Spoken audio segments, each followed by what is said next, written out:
All right, so you guys sent us some pretty wild stuff this time.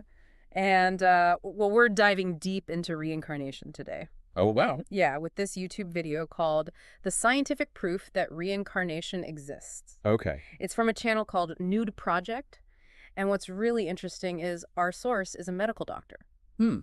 And he's looking at all this from like both a scientific and anecdotal point of view. Well, that's what makes this one so fascinating. You have this doctor who's obviously, steeped in the scientific world. Right. But he's trying to reconcile that with the experiences that his patients who have had NDEs, Yeah. near-death experiences, are telling him. It's like this clash between hard science and something way more mysterious. Yeah, and he even says he initially tried to explain NDEs in a way that fit with his scientific background. Oh, really? Like hallucinations or side effects from medication. Okay, so he was a bit of a skeptic at first. Yeah, but then he started noticing these common threads in his patients' stories. Well, they talk about leaving their bodies, seeing deceased loved ones, feeling this overwhelming sense of peace and joy. That's pretty profound. Yeah, and it made him question whether NDEs could really be explained away so easily. Huh. If it was just the brain misfiring, Right. wouldn't the experiences be more random, more chaotic? It's like there's a pattern there. Exactly. There are these consistent elements that point to something deeper going on. Right. He even tells this story about a patient who had a heart attack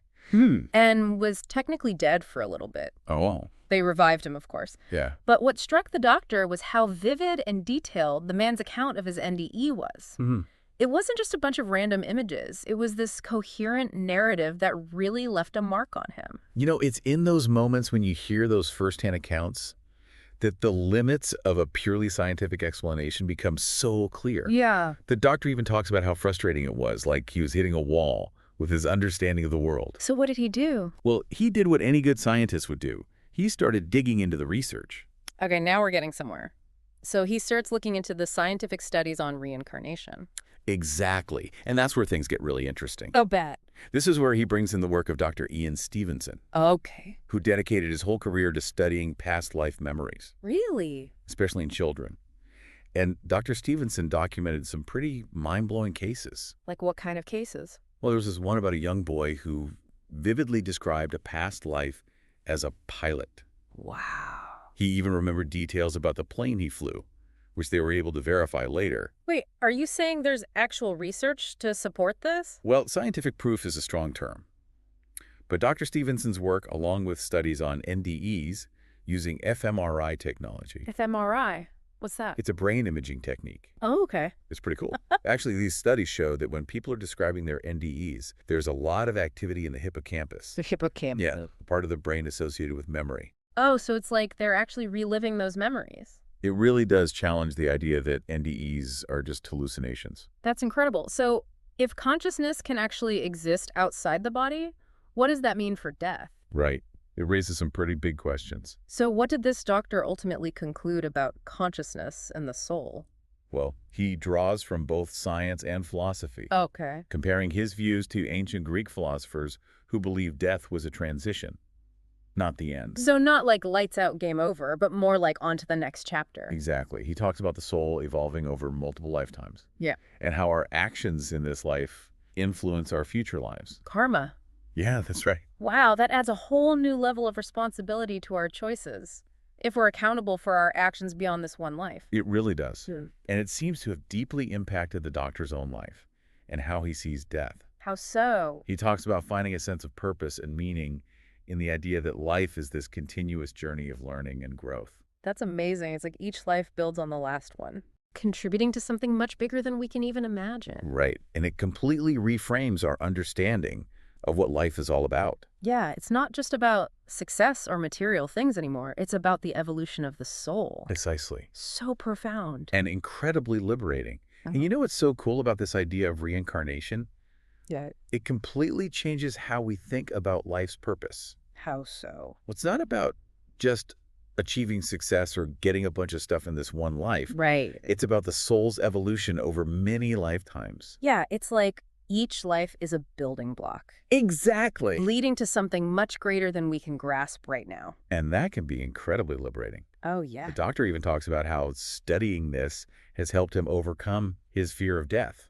Really? Yeah, he doesn't see it as the end anymore, but as a transition to a new phase of existence. That's a huge mental shift. But it also raises a lot of questions, like Yeah. what happens between lives?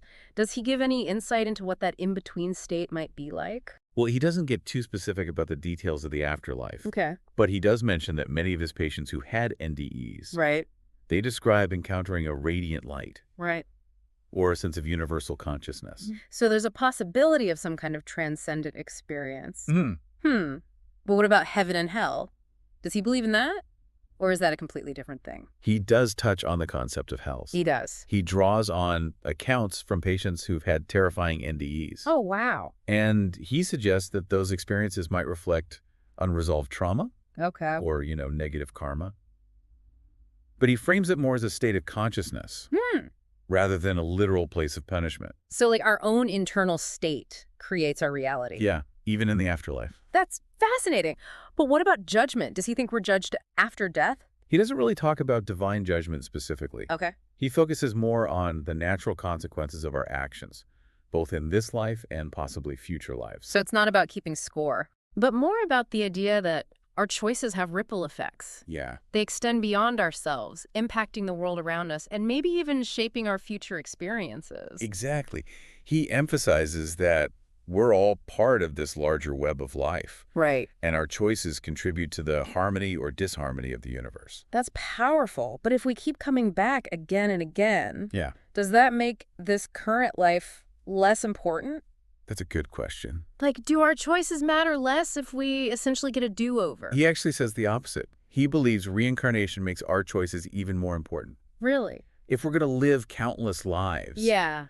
then each one becomes this precious opportunity for growth and learning. It's like each life is a brushstroke I like of that. this massive canvas. Yeah. And we're slowly creating a masterpiece over time. He also talks about how reincarnation can change how we view challenges and suffering. Oh, how so? Instead of seeing them as random or pointless, Right. we can see them as chances for growth and for resolving karma. So even the bad stuff has a purpose. Exactly. It's all part of the soul's evolution. This is making me rethink my whole relationship with life and death. It's very liberating, isn't it? It is. He talks about how exploring reincarnation has helped him see death not as the end, Right. but as a transition to a new way of being. Yeah, like the ultimate adventure. Who knows what experiences and lessons are waiting for us in future lives?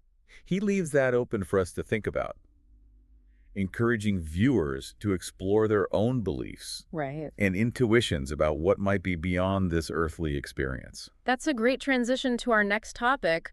While this doctor's perspective is fascinating, Sure. he's not the only one out there.